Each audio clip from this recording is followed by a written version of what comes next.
I survived 200 days in Minecraft Bedrock. After getting full enchanted diamond armor and killing the ender dragon in 100 days, my goals for 200 days are get netherite and kill the wither. Smash that like button if you'd like to see 300 days. And without further ado, let's begin. Day 101 began with a mission to find my lost shulker boxes. I must have abandoned them in the end. Most likely what happened is I put them in a chest rather than an ender chest in an end city. But we will see when we find them. It took the entirety of the first day to get to the stronghold and end portal, carefully avoiding caves and ravines, and using a water bucket to traverse the terrain. Eventually, I found an ocean, crafted a boat, and got inside of it. I passed an ocean monument. This can be useful for sponges and loot, however, it was annoying as when I got to the location of the stronghold, using the coordinates from last time I visited, I couldn't mine down under the water straight away due to the mining fatigue effect. Eventually, after it wore off and a few close calls, I managed to mine safely underground, and blocked off the water above me so I had oxygen and could breathe. I mined until I found the end portal room.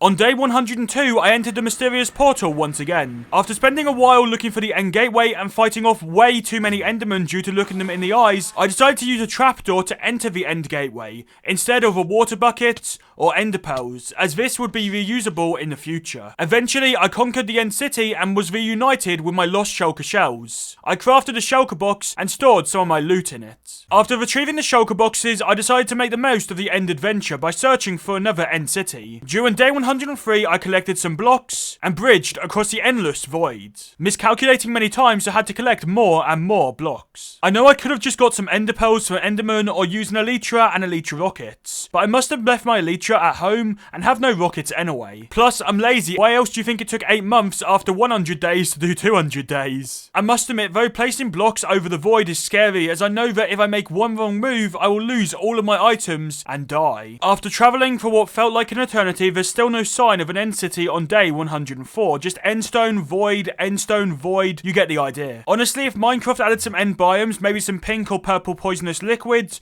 some new mobs, new structures, or anything to the end, it would make it so much more fun to explore, as it's already getting boring after only being here for a day or two. Even just some little tweaks and features would spice up the end so much. Towards the end of the day, I finally found another end city, and the next day I spent raiding the end city. The most annoying part was the shulkers, as they kept beaming me into the air with levitation, but luckily chorus fruit came in clutch as it would teleport me to the ground. Honestly, never raided end city without chorus fruit. It is so useful and saved me so many times. Eventually I found several chests. Nothing amazing though. I still took some emerald, gold and iron, as well as some miscellaneous enchanted armor and tools. On the beginning of day 106, I continued to explore and gather resources from the end city. The shulkers were getting really annoying, and as I didn't have a looting sword, I wasn't getting many shulker shells or ender pearls. My only looting sword is in my ender chest but has extremely low durability. After gathering a total of 10 shulker shells plus the shulker box I crafted earlier, I decided to give up before I rage quit. My original plan was to get many more shulker shells and raid more end cities, but I was exhausted after just this one. Before leaving though, I went over to the end ship, grabbed the elytra, brewing stand and loot from the chests, stored all my valuables safely, and then returned to the base. After I returned, I sorted out my ender chest and used the opportunity to free up space in my messy junk chests. Geez, it's nice to be back, but there's no time for rest. Day 107 was spent gathering resources for an automatic sugarcane farm, and then starting to construct it. One of my goals for this challenge is to try and make things as efficient as possible, do as much as I can each day, and therefore, whilst I could work out a redstone automatic sugarcane farm, instead I decided to use a tutorial as thought it would be quicker and easier. I'll leave a link to the tutorial I used in the description down below. On day 108, I completed the sugarcane farm, grabbed some bones from the skeleton XP farm and converted it into bone meal. I also grabbed a few levels of XP. It'll be clear as to why over the next few days. The reason for the sugarcane farm is to be able to get paper to trade with villagers. I'll need a lot as my mending villager is ripping me off. 34 emeralds for one mending book? What? I might try and turn the villager into a zombie villager and try and cure it to be able to get cheaper prices, but currently don't have the resources for this. On day 109, I fixed some issues with the sugarcane farm. I was trying to be smart and customize it, but clearly I should have just followed the instructions step by step. I then put the bone meal into the chest so that it would go into the farm and start working. However, I caught a villager, trying to steal my precious sugarcane. From from the barrel. I'm not sure if it can actually steal it, however, it was definitely in the barrel, so decided to block it up just in case. Aren't villagers thieves anyway? Have you seen some of their prices? Ridiculous. The farm was quickly overflowing, so I decided to add a hopper and a double chest as extra storage. After heading back to the base, I grabbed 2 name tags. You might remember in 100 days I asked you what to name my horse, but unexpectedly 2 people left super thanks underneath the last video. This is where people can leave a tip with a comment, and instead of naming the horse after a comment, I decided to name it after the people that super thanksed, as it's rare for me to get super thanks as a small channel. So I grabbed a lime name tag called Steven and a purple one called Jason. Thank you so much to you 2 for the tip. I know you're probably thinking there's only 1 horse, how are you going to name it 2 times? Well, don't worry, I've got a plan for this. On day 110, I named the mending villager Jason and then the horse Steven. Afterwards, I started chopping down trees, as was running low on wood. But whilst doing that, a witch surprisingly attacked me. As typically I play Minecraft peaceful, I've not got much experience of witches, but I managed to defeat it and got one of the ingredients required for weakness potions. Gunpowder. I decided to go to a forest and harvest birch woods. This was so that I could get birch saplings, as this is easier to grow and harvest, because it generates in less height, whereas oak trees are more random and you can get the giant ones that are annoying to chop down. And most items that you craft, like bookshelves, chests, or anything with sticks, will look the same no matter what wood type you use. I then crafted item frames and put them on all the chests in the chest room to make the chest room more accessible. Day 111 started off with breeding cows and sheep, then making an automatic composter that turns leftover produce and seeds into extra bone meal. This is simple, just a chest, hopper on top, a composter, another hopper, and then another chest. When seeds and stuff are put into the chest on top, it will go down into the composter and then into the chest at the bottom where it will be bone meal. I then emptied the sugarcane farm and moved the sugarcane into the sugarcane chest in the storage system. It's important to not let the sugarcane farm get too full, as then we'll lose out on sugarcane. I was buzzing on day 112 as one of my objectives in Minecraft recently has been to learn about new mechanics, and one of those mechanics I learned about is bees. And I remember a bee being near the sugarcane farm, so I searched for the bee's nest so that I could get honey and honeycomb. Also, I'll stop with the bee puns now. It's not like I'm writing them down or anything, I'm just winging it. Come on, give me a hive 5 for that one. Okay, for real now, I'll stop though before you stop watching. I decided to silk touch the bee's nest and move it near the carrot and wheat farm. I believe that somehow this might make the farm go quicker, although I've not really researched this or looked into it too much. I crafted a campfire and placed it underneath the bee's nest. This will stop bees from stinging me when I harvest it. I then used shears to be able to harvest honeycomb from the bee's nest, and used this with planks to be able to create a beehive. I then placed this down near the bee's nest with a campfire underneath it as well. Beehives are just craftable versions of bees' nests, and you can breed bees and then they will go inside of the hive. I then went looking for a pretty flower to be able to dye my shulker box. I wanted yellow, but ended up finding pink, which I thought looked cool too and was more unique. I needed a bright colour so that I didn't accidentally throw out my shulker box, as I may or may not have been known to have done that before. The next morning, the wandering trader visited, something I usually ignore, but this time I made 2 purchases: pointed dripstone and cherry blossom tree saplings. Afterwards, I traded paper with villagers for emeralds. However, towards the end of the day, I realised something terrible had happened. Jason escaped and was gone. I did the only thing I could think of in day 114 and sat there crying. For real though, this was actually emotional. It took so long to get the mending villager and I just lost it. So I decided to start a search party for Jason. The whole sugarcane farm, composter, everything was to buy mending books from him. But without him, I feel lost. I searched through the entire village, hoping to find a familiar face. I gave up and crafted lecterns to make more librarian villagers, as clearly I would need a mending villager again. Although it's impossible to replace the enthusiasm and kindness of Jason. Actually, who am I kidding? He's not kind at all. 34 emeralds for a mending book? We're not just going to forget that. I also put more beds into empty houses with the hopes to spawn more villagers. And then created an infinite lava source with pointed dripstone, which I brought from the wandering trader the day before. This will be useful for auto smelting items, as I can use the coal for torches and the lava as fuel. Day 115 started with me gathering lava from the blacksmith. I expected to have to go to the nether or dangerous deep depths of the world to be able to find lava, nearly forgetting that the blacksmith had it. I then placed all the lecterns in the villager houses. Honestly, I considered giving up at this point. It took me so long to get Jason and I lost him due to putting a lectern to where he could jump out of the fence. I assume that's what happened at least, but decided to continue anyway. Hopefully I'll find another mending villager eventually. Over the course of 100 days, not everything can go perfectly. I just feel deflated knowing that this could have been avoidable if I wasn't so silly. I decided to start day 116 with a new attitude of positivity. I began by attempting to breed the villagers, using bread and carrots. This made me realise that the farm was not sufficient enough, and was too unorganised. Therefore, I started to mine out part of the mountain across from my base, and planned to make this into a better farm. On day 117, I continued work on the new farm and decided to make it into just a wheat farm for now, as wheat is needed for breeding cows and sheep, as well as for bread for villagers. The plan is to eventually expand this and organise it to work for beetroots, potatoes, carrots, melons, pumpkins, and everything that's farmable within inside of the game. I realised I'd been too efficient though and used all the wheat seeds on the composter, so therefore could only plant a little bit. I spent day 118 terraforming the area around my base, flattening out land and adding a side to the area, so the base no longer floats. I know it's Minecraft, but it still looks strange, so hopefully now at least it's acceptable. I'm definitely no Brian though, that's for sure. As mending is clearly an issue now, I decided to get some armor villagers, some toolsmiths, and some weaponsmiths. For this, I need smithing tables, grindstones, and blast furnaces. The blast furnaces require 5 iron ingots for each blast furnace, and I want 3 of each of these villager types, so therefore it's really expensive. Hopefully it pays off though. On day 119 I placed down the new workstations and started trading with villagers to try and gather emeralds and look for a new mending villager. I'd noticed some spots without any beds, so decided to place extra. This made me realise my vision for the village, eventually having purpose-built buildings for each of the different villager types. Imagine an area for a toolsmith to have a certain building where they work, and the same for an armourer, the same for a librarian and everything else, as well as a wall and other facilities for the villagers to use. But for now, back to reality. I want to expand the village, but last time I did this, I realised the buildings looked kinda bad. So currently, I'm just fitting as many beds as I can into the existing houses. I've got many more priorities until I get time to work on the villager project. I continued to trade with villagers on day 120, and then started to build layouts of a few additional houses for the village.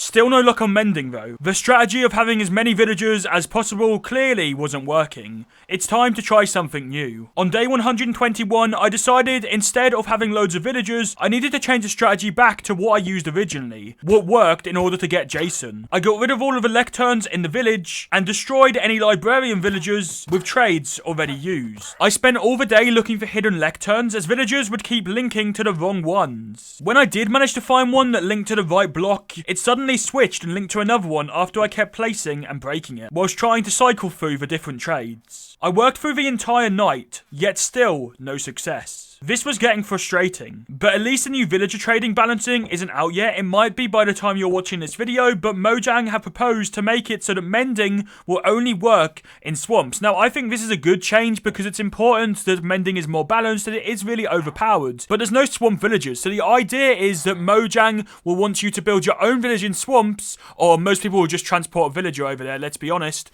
and then that will be the only way you can get mending books from villagers, to encourage you to go fishing or to find them in loot chests instead. Whilst this change is good for Minecraft's overall balancing, I'm just glad it's not implemented yet, as it would make it so much more difficult for me to get mending in this challenge. The 122nd day started off the same as the previous few. Eventually though, I managed to get a villager to link to the right workstation, and kept re-rolling until fairly quickly getting mending. And it was only 22 emeralds this time, yippee! No club card or loyalty membership needed either. I traded paper to lock in the trade, then rushed to get books, and got 5, which I stored in my ender chest. On day 123, I repaired my diamond helmet, crafted a shield, and went mining, searching for diamonds as I need them for better gear, as well as to repair existing tools and armor. I found a massive iron vein surrounded by tuff, and began to mine it. On day 124, I continued mining the iron vein. Finding such a massive one is awesome because I wanted to make an iron farm, however, it's not really possible living in a village, as villagers are needed for a farm, so the farm won't work if there's other villagers around it. So I'd either have to wait until I move out, or I'd have to find a location that I visit frequently enough for the iron farm to work for me to be able to use it efficiently. efficiently, but now that I have so much iron, there's no need for this as of right now. Unfortunately, on day 125, I had to head back to the base due to pickaxe durability running low, lack of torches, and lack of inventory space. I know I could have used my shulker box for this one, but I wasn't thinking at the time. From the massive iron vein, which I probably didn't even mine the entirety of, I got 16 stacks of iron. I started to smelt it, expanded the infinite lava farm by adding more cauldrons, and started to smelt charcoal. Day 126 was spent restocking supplies and repairing my pickaxe using mending. I really wish there was a higher tier of mending that repaired stuff faster because it took forever. Day 127 was another pretty bland day, preparing to look for diamonds again, by gathering wood and charcoal. On day 128, I went back underground looking for diamonds. I chose to branch mine because A, this is safer, but also diamonds spawn more commonly if none of the sides are exposed to air. But I saw a cave and curiosity got the better of me, so I explored some of it before heading out of it because I got too scared. After leaving the cave, I found 4 veins of the shiny blue gems. On day 129, I kept mining, stumbled across a mine shaft, and found 2 more veins of diamonds. You're lucky this is edited, otherwise you'd see me get lost every other day, like I did here. Mine shaft? More like maze shaft. After leaving the labyrinth, I headed back to the base with 82 diamonds. On day 130, I burnt down giant oak trees. They're annoying to cut down, I left too many of them for too long. They're also a hotspot for googlies to spawn. On day 131, I continued to harvest wood and replanting trees, as well as harvesting carrots and giving them to villagers so they can breed. I then started to destroy a villager house near my base, as it is inaccessible to villagers, and a perfect spot to plan an extension. During day 132, I started terraforming land for the base extension, and destroyed another house that felt too close to the base. It just seemed too out of place, so had to go. I started to mark out the new floor plan with cobblestone on day 133. There's a chance there'll be a second floor with a sleeping quarters eventually, but for now, I'm just going to focus on the one floor. I messed up. For the next few days, the day counter on screen and the days said in the audio are different. The one on screen is correct, so follow that. Put a laughing emote in the comments because of how silly I am. This will fix itself on day 138. On day 134, I gathered sand for the windows and smelted it, and then continued to build the walls and frames of the new base area. On day 135, I continued the expansion project. I wish I could work on this during the nights, as it would go a lot quicker and wouldn't take as many days, but phantoms and other creatures scare me, so it's safer just to sleep. The next day, I opened up the first room and added a second door to the base, then continued to work on the chest room extension. One of the objectives of its extension is to keep a good looking roof and design, and making a varied height and shape. A lot of my builds just end up looking square, so hopefully this one won't. On day 135, I continued work on the roof and the glass for the chest room. On day 138, that's right, we're back in sync. I would clap, but I don't know how it would come across in the audio. Anyway, I built the chest room floor, but ran out of deep slate tiles, so went mining for some deep slate,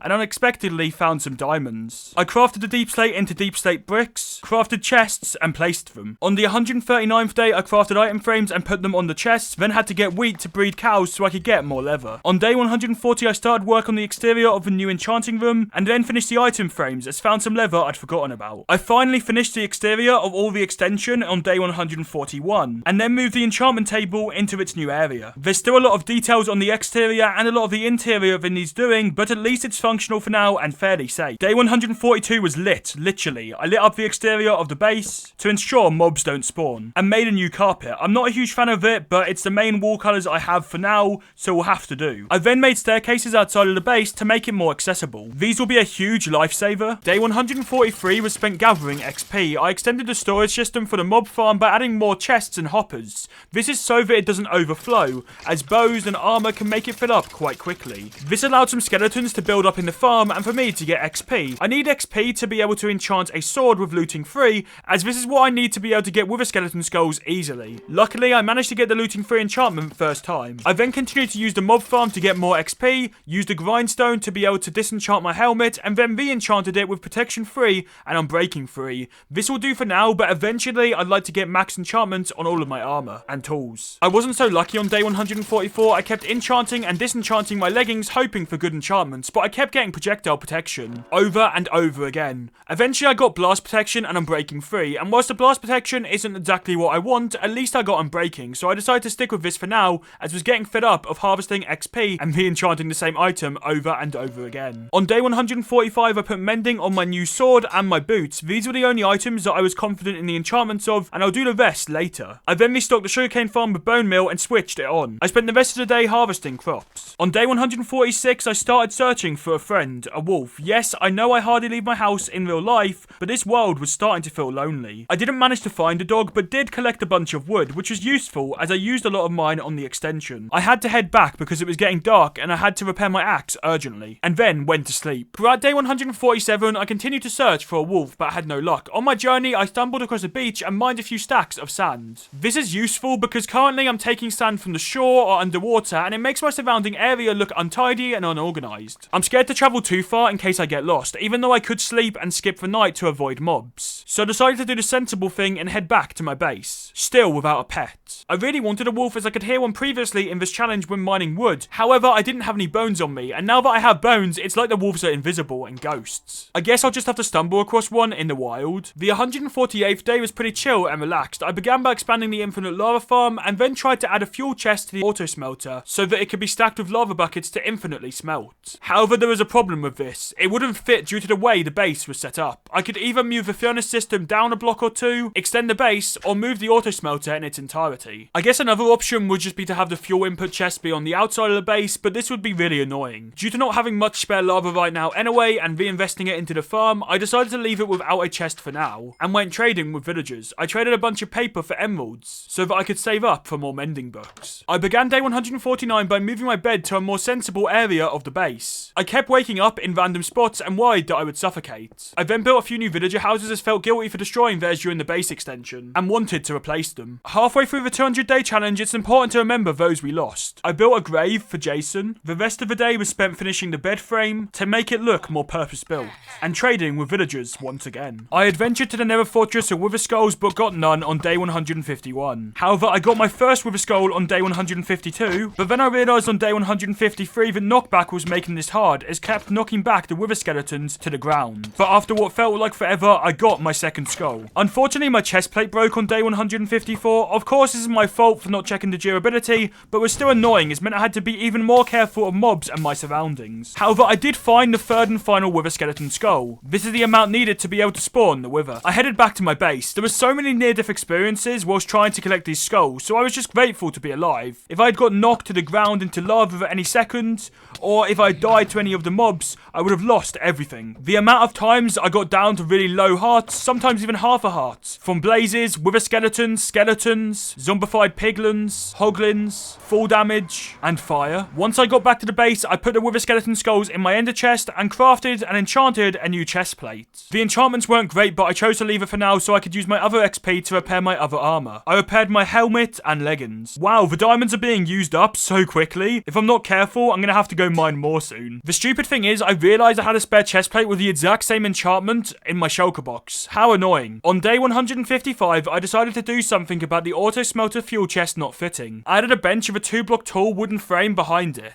This would stop the chest from being visible to the air, and is good as it means that creepers and other mobs won't be able to get inside of and ruin my base. Not from this way, anyway. It took some trial and error, but eventually I got the fuel chest to work. Now I just need to stock it with lava buckets and we'll be cooking. Literally. After a sleepless night sorting out the auto smelter, I plan to start day 156 off by trading with a mending villager. I did this and got 4 books of mending, but then accidentally let the villager escape. Not again. Luckily it stopped moving fairly quickly and didn't go very far, so I blocked it in and made a tunnel for it to go back to its bed. I attempted to start brewing some strength potions and made basic ones, but need glowstone to be able to make them strength 2. Once it turned dark, the villager wanted to sleep, so headed back inside of its base. After a quick panic when looking at the enchanted book trade and noticing it didn't have mending and was different books, I realised the mending villager was luckily safe and had already gone back to its bed, so I let the other librarian free. On day 157 I went to the Nether and collected glowstone for potions, and then mined for ancient debris. I decided to mine manually using my pickaxe. I did bring supplies for beds, but found 5 debris fairly quickly, so had no need to use them. Plus I'm not the best player at Minecraft, and a pickaxe is probably safer than exploding beds. I retraced my steps to the portal and headed back to the overworld. Smelted the ancient debris into netherite ingots, and made the potions in the brewing stand strength 2. On day 158 I crafted a netherite ingot using gold and netherite scrap. Crafted 2 compasses and clicked on the lodestone with them. This turned them into lodestone compasses, meaning that they'd lead me back to my base if I got lost. I stored 1 in my ender chest and kept the other in my inventory. I know you all hate on me for using netherite for a lodestone, however I don't have a netherite smithing template yet, and want to go adventure adventuring, but get lost frequently, and I struggle with coordinates because of my poor vision. I set sails to the seas to explore more biomes and bring back new materials. I passed through a forest and found the spruce wood biome, so got some spruce wood and saplings. The 160th day was very gloomy and dull, due to the sudden fall of rain. I spent the day continuing to explore. It's nice to not just be in one location of the world for a change. On day 161, I grabbed a few stacks of sand. On day 162, I found a ruined portal and got 2 gold blocks. Nothing useful in the chest though. I then realised I lost my bed, so had to rush to find sheep before it got dark so I could sleep.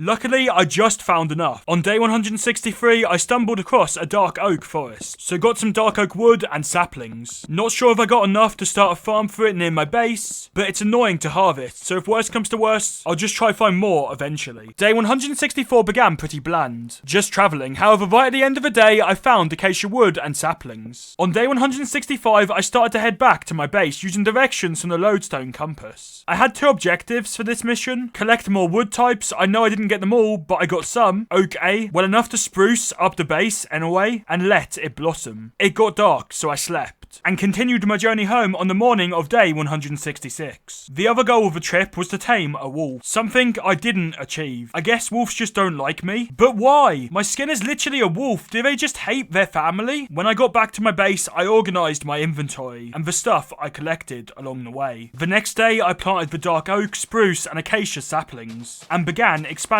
the wheat farm. During day 168, I continued expanding the wheat farm. Day 169 was spent brewing strength and night vision potions. For the wither fight, I've only ever defeated the wither once in survival Minecraft, so want to be prepared as much as possible to reduce the risks of it going massively wrong. From memory, I only had half a heart left, and had netherite gear, so this is going to be tough. I fixed something that had been annoying me for many days on day 170, part of the roof of the chest room having no slabs or stairs. I then crafted a fishing rod and went fishing for fish. I spent day 171 fishing. I want fish to be able to tame a cat. It took ages to hardly catch any fish, likely due to my fishing rod having no enchantments. I found villagers stuck inside a fence. I'd been thinking the village was a bit quiet for a while. On day 172, I decided it was finally time to do the roofs of the villager houses I'd built earlier. I finished the roof of the houses on day 173, and because dogs hate me, I decided to tame a cat instead. Let me know what I should call the cat in the comments below. The 174th day was spent harvesting crops, fishing, and tidying up floating trees. Then began exploring again throughout day 175. I fell into a cave and luckily survived, and used a water bucket to work my way back out of it. The following day was also spent exploring. Nothing notable happened though. I found a jungle right at the end of day 177. And on day 178, I harvested jungle saplings and wood. Another one for the collection. Right at the end of the day, I found bamboo too. On day 179, I harvested some more bamboo. Then continued exploring. Found a desert and a pillager outpost. Defeated the pillagers and looted the chest. There were allays outside, but I'm not sure how to safely transport these back to my base, so decided to leave them for now. They look pretty, but I have no use for them. Automatic farms are confusing. On day 180, I found another structure, a desert village. I looted it and took the hay bales for wheat and bread. Then continued travelling and found a mangrove swamp. Took some mangrove propagales. These are basically mangrove saplings. If you bone meal the leaves, then these will fully grow and you can harvest them. I didn't take any mangrove wood though, as wanted to reserve inventory and shulker space. On day 181, I found and looted another desert village. This one had more variety in its buildings, but still no chests. I don't know if I was just missing them though, as I'm more familiar with other village types. Then on day 182, I found another villager outpost, this time in a savannah. It's interesting how I could count the amount of these I've found in other worlds on one hand, and then I found 2 so quickly after each other on this one. I defeated it, but this time got the bad omen effect. Boats on ice are so much fun, but why is it that you either never find a snow biome, or when you do, they're literally infinite? Anyway, that's what I got up to on day 183, going through a never-ending snow and ice biome. I began to head back in the rough direction of the base on day 184 because I'd travelled thousands of blocks out. I continued heading back on day 185, but something astonishing happened. I heard faint barking in the distance. I found a wolf and tamed it, finally! On day 186, I found and tamed a second wolf. I can't believe I spent so long looking for one and have 2 now. Once back at the base, my first ever pillager raid started. I know I could have drank milk to avoid the bad omen effect working, but I wanted to give a pillager raid a try, so I began to defend the village. Honestly, the most difficult part of this was actually trying to find the pillagers and mobs chests, as they were also hidden. After some searching though, I completed the pillager raid on day 187. As mentioned, I'd never done one of these before, so didn't know what to expect. I got some emeralds, but it did seem a little bit disappointing. I could have just farmed and got that amount of emeralds easily, but then realised I got the hero of the village status effect. This made all trades cheaper, so I decided to take advantage of it and trade my paper for emeralds and stacked up on mending books. I probably already had enough, but I wanted to get more in case I lost a villager again, as I've almost done that twice now. I started day 188 off by planting the mangrove propagales, jungle saplings, and bamboo. I converted the hay bales into bread and gave them to villagers, sorted all of the items gotten on my journey, and planted the cactus near the carrot and melon farm. I crafted a second shulker box on day 189 and dyed it yellow, then stored all my mending books inside of it and put it in my ender chest. I combined my 2 old diamond swords on day 190 to get one with both smite and unbreaking, and then harvested and replanted my cocoa beans. I'd made a little farm for them after getting back from my jungle adventure. I then spent time getting some XP. I wanted to get better chestplate enchantments before the wither fight, but getting XP felt boring and was taking so long. If I do 300 days, I definitely need to make a better and more efficient XP farm. I began day 191 by preparing to kill the wither. Grabbed my potions and sword, some golden apples, and other supplies. I then went away from my base and dug down, placed a soul sand and wither skulls, drank my night vision potion, and nervously started the wither fight.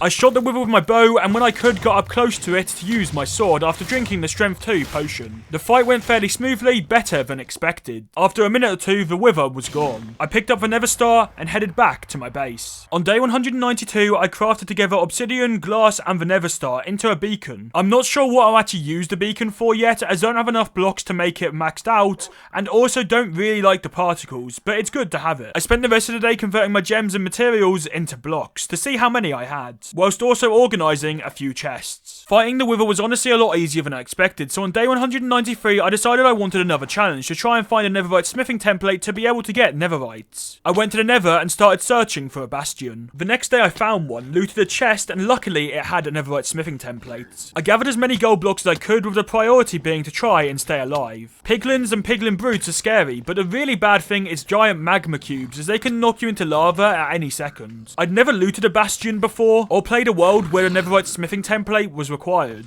as all my other worlds I've either already got netherite gear before the netherite smithing template was required, or I've not bothered to get netherite. It definitely makes netherite a lot more challenging, but also a lot more balanced, and when you finally get netherite, it feels a lot more rewarding. On day 195 I sheared sheep, gathered wool, and crafted beds, then headed back to the nether to mine ancient debris. I chose to use exploding beds even though they're risky, as you can take a lot of damage, because TNT is too expensive and mining manually is slower. I continued searching for ancient debris and netherite on day 196. I'm clearly not very good at this though, as kept walking into the lava and fire whenever exploding beds. It started off slow and I was debating switching to mining manually with a pickaxe, but towards the end of the day I started to find more ancient debris. Once again I was searching for ancient debris on day 197. Towards the end of the day, after collecting 18 debris, I travelled back to my base and then smelted them. During day 198 I repaired my pickaxe and gathered some XP, then duplicated netherite smithing templates using 7 diamonds, the template, and netherrack. I did this a couple more times and made 4 netherite ingots, using 4 netherite scraps and 4 gold ingots. Then put netherite on my boots, sword, and pickaxe. I need more diamonds and netherite before I can make everything else netherite, so therefore I will have to do this in 300 days. On day 199 I collected all the ingredients for a cake.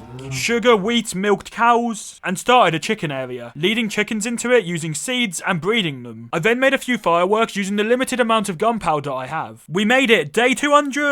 I collected an egg, made a cake, and ate it, whilst reminiscing about the past 100 days. The base extension, all the adventures and new wood types, the friends I made along the way, and things I did like defeating the wither and getting netherite. I then waited for it to get dark and let off the fireworks. Comment below what I should do in 300 days.